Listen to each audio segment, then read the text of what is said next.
আমার সেই গল্পটা এখনো শেষ হয়নি।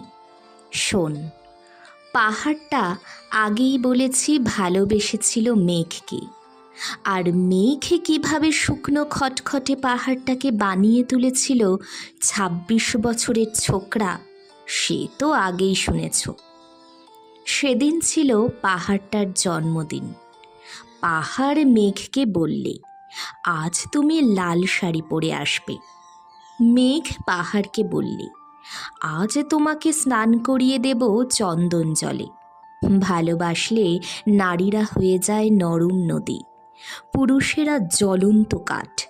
সেইভাবেই মেঘ ছিল পাহাড়ের আলিঙ্গনের আগুনে, পাহাড় ছিল মেঘের ঢেউ জলে। হঠাৎ আকাশ জুড়ে বেজে উঠল ঝড়ের জগঝম্প। ঝাঁকড়া চুল উড়িয়ে ছিনতাইয়ের ভঙ্গিতে ছুটে এলো এক ঝাঁক হাওয়া।